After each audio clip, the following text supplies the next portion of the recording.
Hello, Taurus Collective. Ako po ito si James from James Tarot PH. Ito po ang inyong weekly reading for May 18 to 24. So, kamusta kayo mga Taurus today? How are you? How are you?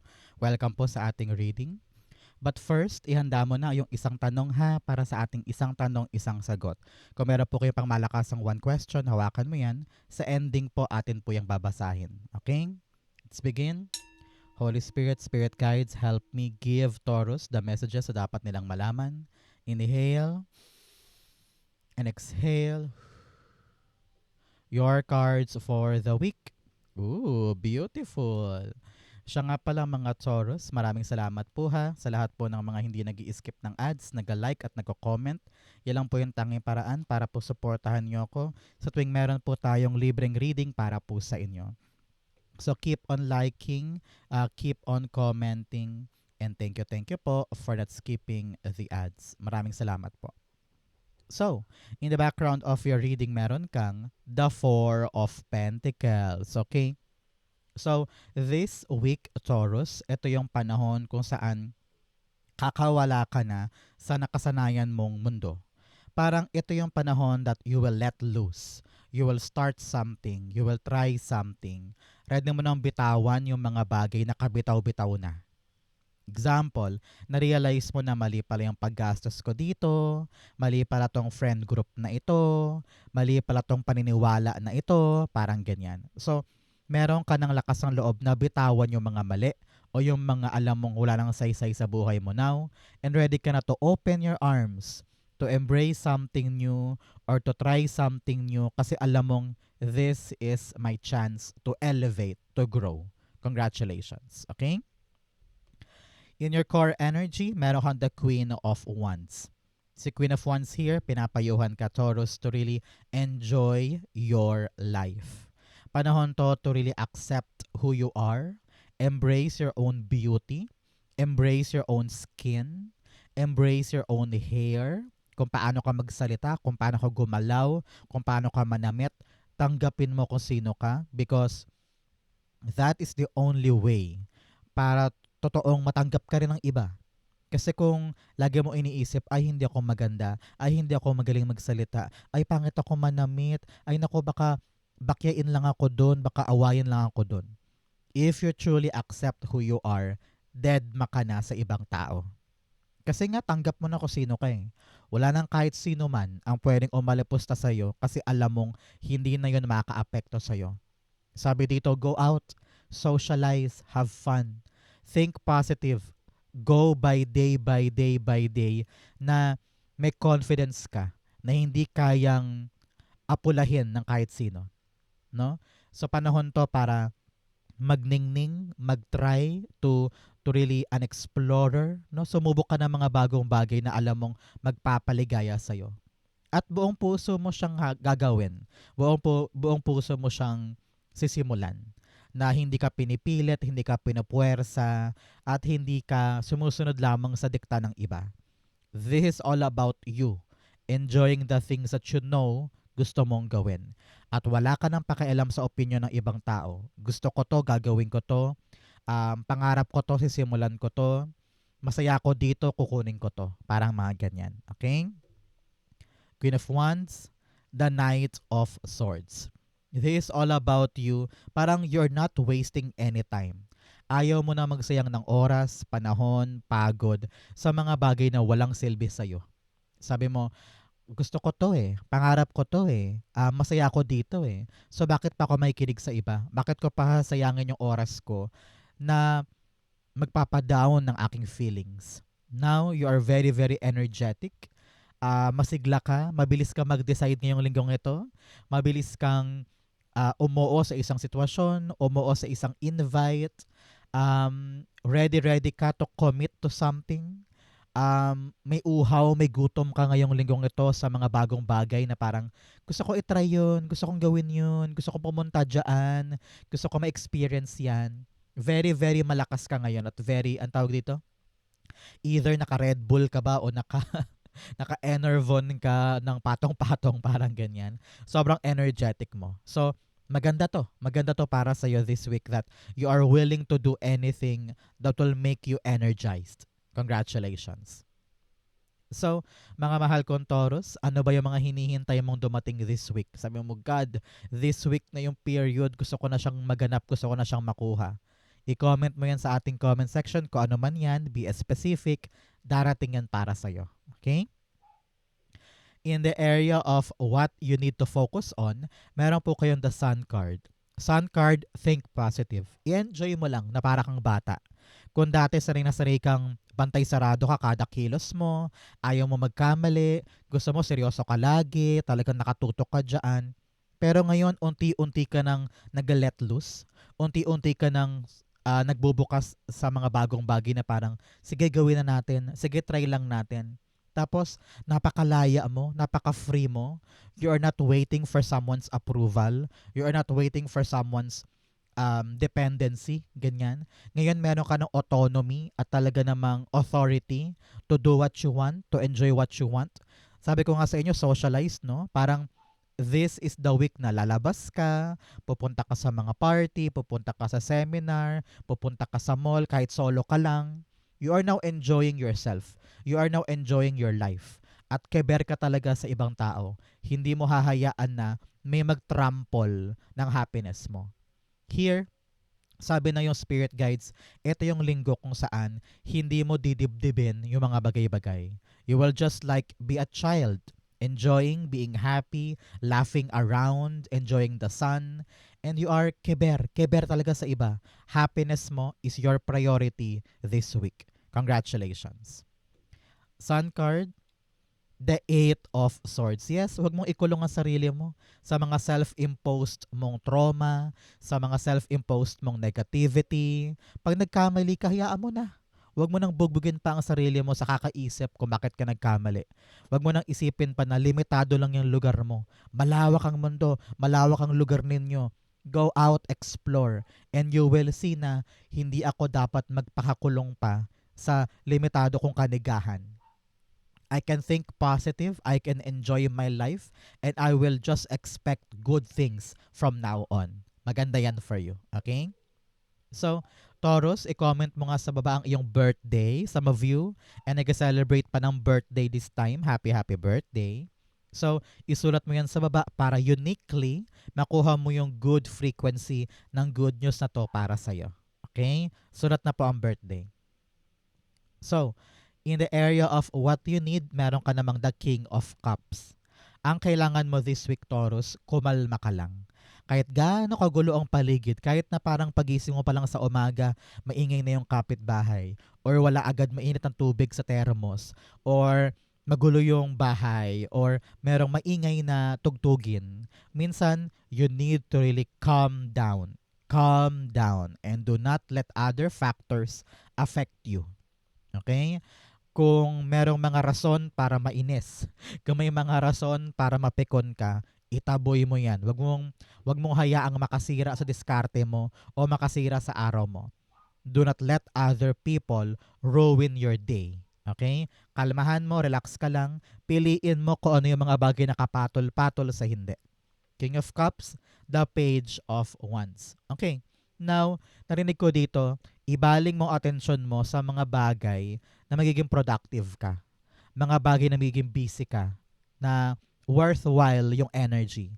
Example, kung gusto mo talaga makaiwas sa mga gulo, sa mga bagay na parang sisira sa araw mo, make a recreational thing this time. Mga activities. Halimbawa, you're gonna watch a lot of movies sa YouTube, o kaya mag-zumba ka, mag-exercise ka, or playing games, yung mga traditional na Pinoy games, ang mga sungka, ganyan.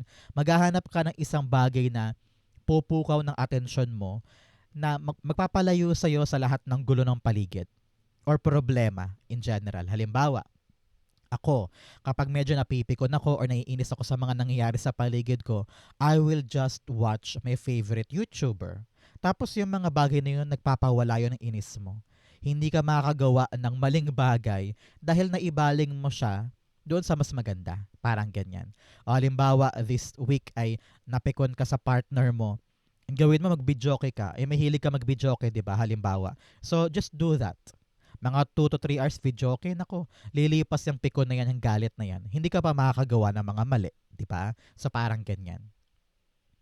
In the area of what's affecting current energy, meron kang the Five of Wands. Yes, sabi dito, may mga laban talaga na parang sabi mo, kaya ko sa inyo, bahala kayo dyan. Hindi ko kayo papatulan, hindi ko kayo susunggaban, parang ganyan. You are now choosing your battles. Alam mo ngayon kung ano yung mga importante sa hindi. You have the Four of Pentacles here. Pinapahalagahan mo na lang yung mga bagay na alam mong hindi pwedeng masira. Kaya itong mga away, gulo sa kapitbahay, gulo sa trabaho, gulo sa pamilya, you are now learning to just let go. Some of you, naramdaman ko dito mag-walk out ka na parang, ano ba yan? Papatulan ko ba to or hindi? Walk out na lang, walk out na lang. I will just value my peace. I will just value myself. Hindi ko ibababa ang sarili ko sa kanila. Parang ganyan. At pinipili mo na ngayon kung ano yung dapat ko lang patulan. Pag alam ko namang tama ako, lalaban ka eh. Pag alam mo naman na may karapatan ka or meron kang bala or meron kang mapanghahawakan, alam kong lalaban ka eh. Kiber ka sa kanila eh. Pero pag mababaw lang, sisiw lang, petiw lang, parang petty lang, parang ayaw mo nang harapin. You are now using your energy sa kapaki-pakinabang. Parang ganyan. Okay? Five of Wands, you have the Queen of Wands. Yes. Now, you are now learning to talagang push out, no? Kung dati mahilig kang pumatol, kung dati konting puna lang, konting tawag dito, konting sut-sut lang, medyo nagagalit ka kaagad, pumapatol ka kaagad, pero ngayon para sa'yo mo, kiber na, bahala kayo.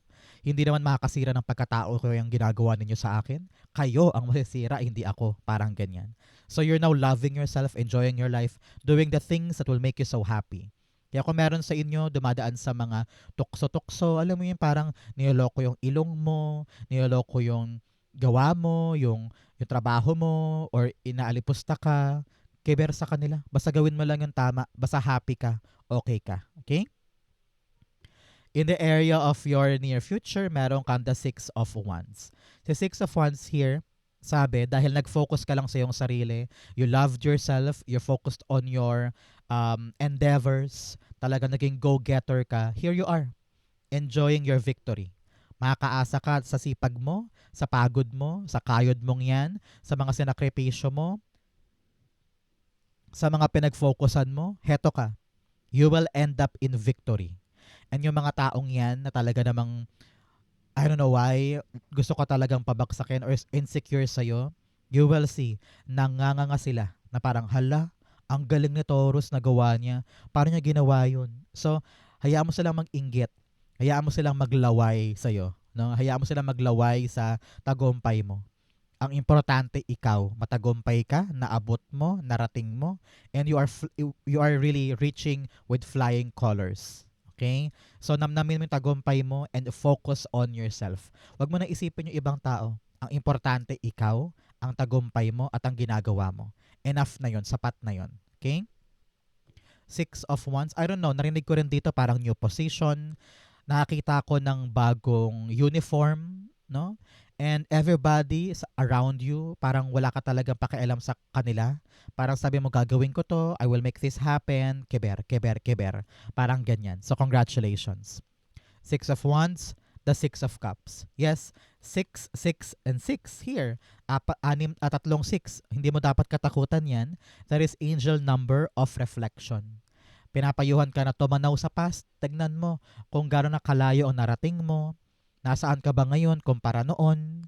Ano ba yung mga natutunan mo? Ano ba yung mga dapat kong baguhin? Mga dapat kong i-improve?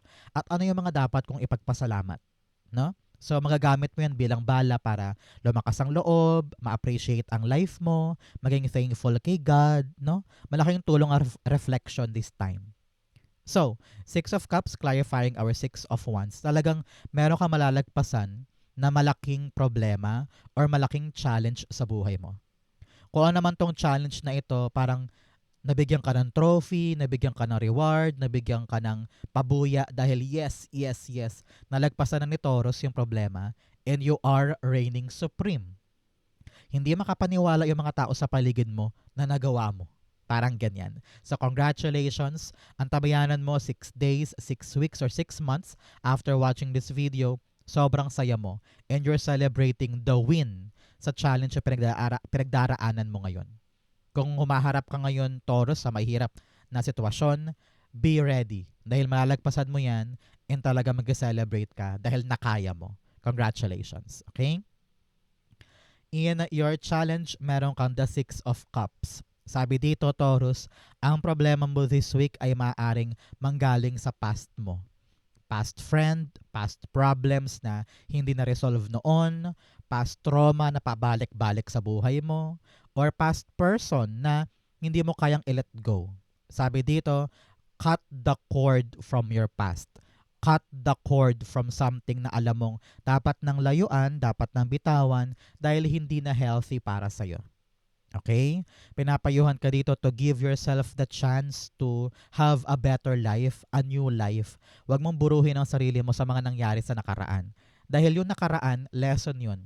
Lesson para patibayin ka ngayon, para maging mas wais ka ngayon. So make sure na alam mo yung separation of past and present. Huwag ka nang papaapekto sa past mo. Okay? Six of Cups, you have the King of Pentacles. Sabi dito, mas pagtuunan mo na lang ng pansin kung ano yung promising ngayon. Example, bigyan kita ng example para malinaw to. Halimbawa, ikaw ngayon ay natanggal sa isang trabaho noon sa isang opisina halimbawa. Pinangarap mo yun, maganda ang sweldo, okay naman. Pero ngayon, meron kang sinisimulan halimbawa na tindahan. At okay naman yung tindahan. Pero palagi kang buwiset or galit kasi nga naalala mo yung ginawa sa'yo na politika sa trabaho. Kaya ka natanggal halimbawa. Pero ngayon sabi ng yung spirit guides, i-let go mo na yun. Bitawan mo na yun dahil meron kang dapat mas unahin ngayon na biyaya. Yun yung tindahan mo. No? So, wag ka nang magpaka-bitter kasi energy yan eh. Yung bitterness, yung pagkainis, pagkapuot sa isang bagay na nangyari noon, negative energy yan. So, wag mong dalhin ngayon para hindi maapektuhan to inaalagaan mong tindahan. Isa pang example, halimbawa sa iyong ginagawang project ngayon. Dati, talagang natapos mo yung project, pinaghirapan mo, pinagpuyatan mo, tapos sabi ni kliyente, sorry, hindi na namin bibilhin kasi hindi namin nagustuhan. Tapos talagang nabuisit ka doon, nagdamdam ka doon, napipikon ka doon. Tapos ngayon meron kang bagong kliyente. Maganda ibabayad, matrabaho, pero sabi mo, yes, meron kang bagong kita. Pero palagi kang nahihirapan gumalaw kasi naalala mo yung dati na what if gawin ulit sa akin yun ng bago kong client. So, wag mong isipin na yung bago mong client ay ganoon din siya tulad ng dati. 'Di ba? So, let go of the past. Gamitin mo lang siyang lesson para nang sa ganon magawa mo ng tama atong bago. Pero unfair kasi na yung past mo nakakasira sa present.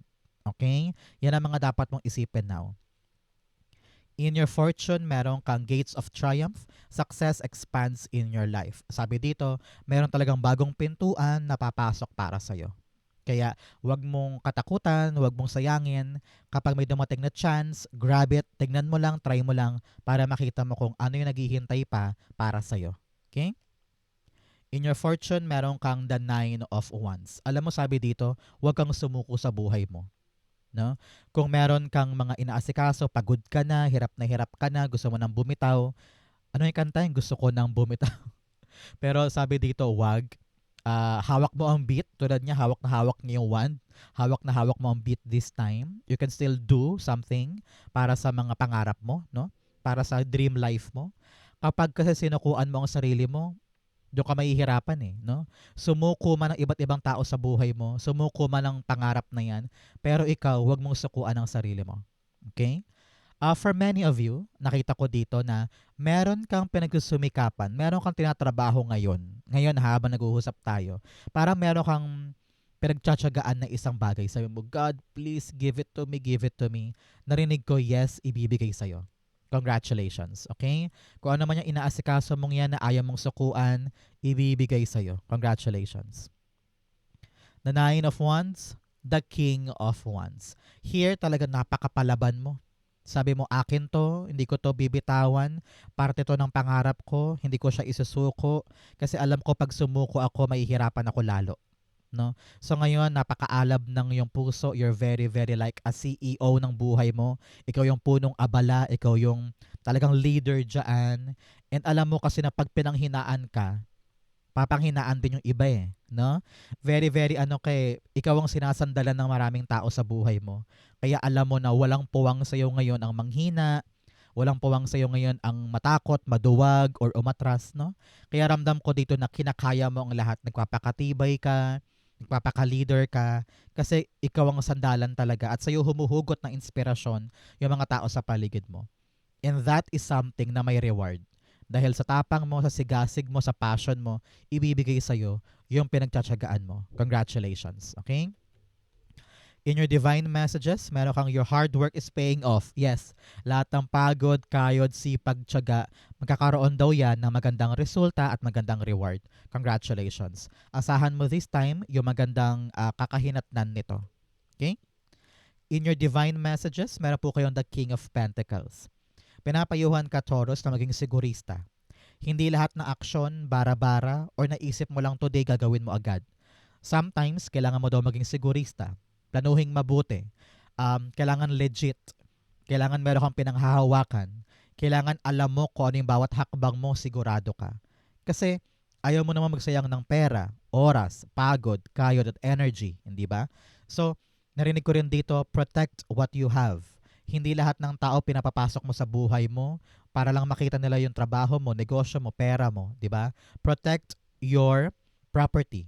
Protect your wealth. Hindi lahat ng tao pwedeng pumasok sa bahay mo. Kahit pa kakilala mo yan, kahit pa jive-jive kayo, kahit pa pareho kayo ng mindset. Not everybody should be welcomed in your home. Nakita ko rin dito kanina yung barikada mo in your house. Sa panahon to protect what you have. Very important yan. Halimbawa, sa negosyo mo, kailangan nandun ka rin sa cashier. Kailangan kitang-kita mo yung operations mo, yung lumalabas at pumapasok. Ganon din pagdating sa budgeting. Kailangan sigurista ka na itong gagastosin today ay talaga namang importante. At alam mo rin yung pumapasok sa iyong sweldo. Diba? Ganon din halimbawa sa iyong mga projects. No? Importante na hands-on ka. At bawat detalye ay talaga nakatutok ka to make sure na successful ang outcome niyan. Okay? The King of Pentacles is the Page of Swords. Lamang ang may alam. Very important yan. Kapag clueless ka, kapag ikaw yung uri ng taong sobrang inosente, ay nako, madali kang mauto, madali kang mapa-manipulate ng ibang tao. Kaya importante, armasan mo ang sarili mo ng knowledge, ng research. Kailangan bago tayo gumalaw, kalkalin mo muna, aralin mo muna. No? Magtanong-tanong ka muna, mag-research ka muna. Nang sa ganun, bago tayo humakbang, tama. 'Di ba? So, do not go on something cluelessly. Kailangan maalam ka, matalino ka, meron ka na paghandaan. Para ito, siguradong tama. Okay? Outcome mo yan, bigyan mo na kita ng fortune cards. You have flag. Do not be tempted to lower your standards. Sabi nga dito, huwag mong hayaang mahina ka or kaunti ka or nasa loser end ka nung usapan. Hindi pwedeng nagbibigay ka lagi o nagpaparaya ka palagi. Kailangan ilaban mo rin naman yung sayo. Do not let yourself na masanay na sige kayo na lang, sige okay na sa akin to. No. Fight for your right and fight for equality sa ginagawa mo. You have first, pay attention to your finances. Sabi ko nga sa inyo, pantayang mabuti ang kaperahan, pantayan mabuti ang negosyo, ang trabaho, ang proyekto mo. Make sure na talagang hands-on ka dyan at kitang-kita mo kung sino yung nagpapaloob dyan, kung sino yung mga tao sa paligid mo, mga nakakakita, mga gumagalaw dyan. Nang sa ganon, protektado yung mga finances mo. You have June. O mga Taurus, meron ba kayong special occasion pag June? Halimbawa, birthday ni kapatid, ni anak, ni pinsan, or anniversary. Kung yes po, ibig sabihin, this reading is for you. Pero kung wala naman, may milestone daw po kayo ng June. You have claw, be careful, do not take risks. Sabi dito, kung meron ka mang isusugal, meron ka mang itatry, paghandaan. Kailangan talaga kalkulado mo at talagang nabusisi mo na bawat aspeto bago ka gagalaw. Okay? Ang outcome ni Taurus for May 18 to 24, the Ten of Swords. Sabi dito ng yung spirit guides, kung ano man yung pinaghihirapan mo at talagang pagkalagapak mo, ending na yan. Okay? Makakahinga ka na. Hinga, hinga, hinga. Ito yung malaking sign para sa iyo na kung ano man yung masakit, kung ano man yung pagkalagapak or pagka-fail mo, yan na yung dulo. Wala nang hihigit pa dyan. At simula na to ng pagbangon mo. Kaya magalak ka, the sun is shining in your life at merong bagong darating na magbibigay sa iyo ng chance na, sige, try ko na, sige, subukan ko. Kasi I have nothing to lose this time. Nadapa ka na, nasaktan ka na, ito na yung chance mo para bumangon. Kaya huwag ka nang choosy dyan, huwag ka nang matigas ang ulo dyan, bumangon ka. Ten of Swords, the Page of Cups. Narinig ko dito, may surprising opportunity or surprising event na ikakagulat mo na parang sabi mo, hala, wow, akala ko talo na ako, akala ko dulo na to, akala ko sawing palad na ako, biglang boom. May darating na bagong pag-asa, bagong biyaya, an unexpected gift this time. Kung ano man yan, alam ko, may energize ka, mabubuhayan ka dahil ito na yung panahon mo para makabawi. Congratulations. Okay? So, Taurus, dumako na tayo sa yung isang tanong, isang sagot. Close your eyes and concentrate on this one question. Okay? Inhale and exhale. Your answer, you have Moon card, the Ace of Cups, and the Hanged Man. At the bottom, meron kang the Three of Cups. So, Taurus, alam ko meron kang mga balak mong makuha or ma-harvest sa buhay mo. And you want to celebrate something na pinaghirapan mo. But this time around, you need to gather your friends. Gather the people around you that will support you in the times na kailanganin mo sila. Kasi itong mga taong to, ang support system, sa kanila ka kukuha ng lakas para gawin mo yung isang bagay or malagpasan mo yung isang bagay na kina-question mo ngayon. Your spirit guides are telling you, you need to ask your heart, am I happy here? Pangarap ko ba talaga to? Gusto ko ba talaga to? Liligaya ba ako dito? Kailangan mo munang maliwanagan dyan.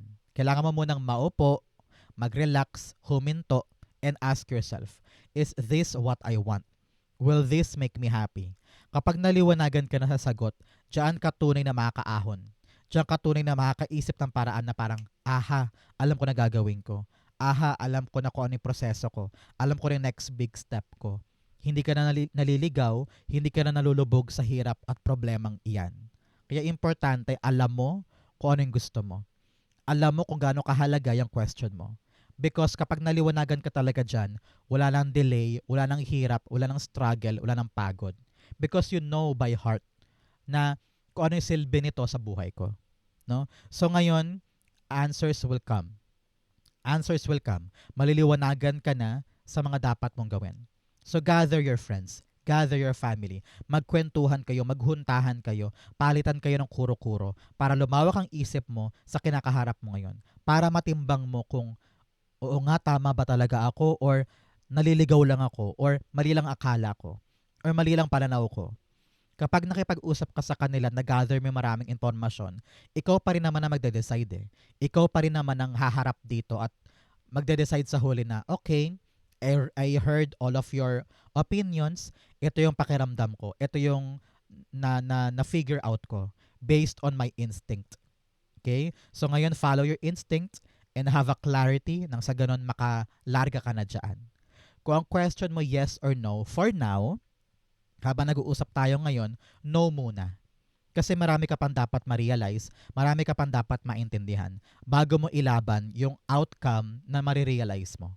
So now, no muna, maupo ka muna, aralin mo muna yan, and the next time, kapag na-figure out mo na, balik ka. Tapos itanong mo ulit yan para makita natin kung may changes. Okay? So now it's a no, prepare, and lawakan ng isip, lawakan ng mata. Okay? Sa Taurus, yan po ang inyong isang tanong, isang sagot. Ganon din po ang inyong May 18 to 24. 10 kayo nakaresonate. Comment below, babasahin ko po yan. Thank you, Holy Spirit, Spirit Guides, for the clarity and messages na dapat malaman ng mga Taurus this week. Thank you po for watching hanggang dulo. I love you. This has been James for James Tarot PH. God bless everybody.